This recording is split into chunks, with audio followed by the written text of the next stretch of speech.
In this video, we'll see how passwords are really cracked. Passwords are not saved as plain texts.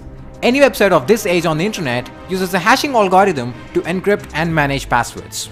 There are many types of hashing algorithms like the SHA-1, MD5, etc. As an example for this video, let's consider Facebook. In order to log into your Facebook account, you enter your email and password and click on login. The first time you create a Facebook account, you are asked to fill in a form like this, which contains your name, your email address, and it asks you to choose a password, your birth date, and your gender. Once you click on sign up, this data is sent to the Facebook's backend database. In the Facebook's database, your name, your gender, your age, and your email or phone is saved as it is. But what about the password? As I told you, a password will never be saved as a plain text in a website's database. So this password is given as input to a hashing algorithm, and the output given by this hashing algorithm is the encrypted form of the password, which appears to be random but is not. This hashed password is saved in the Facebook's database but not the plain text, which means the password which you entered will never be saved on Facebook's database as a plain text.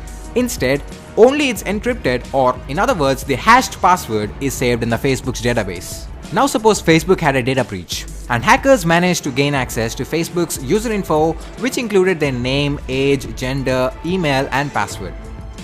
Though hackers have this information, they will not be able to log into any specific user account because the password is encrypted. If the hacker tries to log into any specific user account with the hashed password, he will not be provided access. He only needs to enter the password, which is in the plain text form. So what do the hacker do now? Intuitively, the only possible way is to reverse the hash into its plain text form. But this is highly impossible because a hash is a one-way function, and the plain text form of a hash cannot be obtained from the hash itself. That is how hashing algorithms are designed.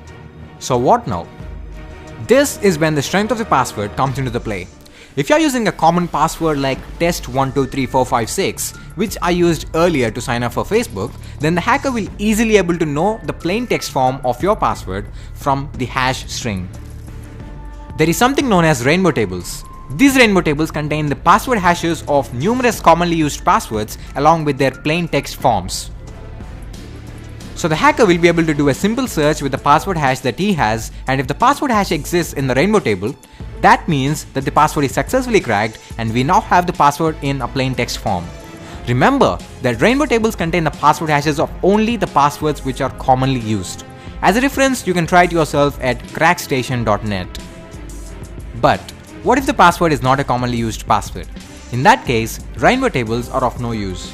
So there comes dictionary attack and brute force attack. Both are quite similar. In dictionary attack, you have a word list. A word list is nothing but a huge text file with loads of passwords. In this attack, the hacker writes a code which compares the password hash to be cracked with the password hash of each and every password that exists in the word list file.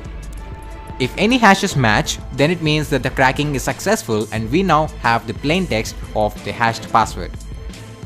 Now this attack can be target specific as well, which means you can actually create your own word list targeting a specific individual, provided that you know some basic details about him and assuming that he used his basic details to frame his password.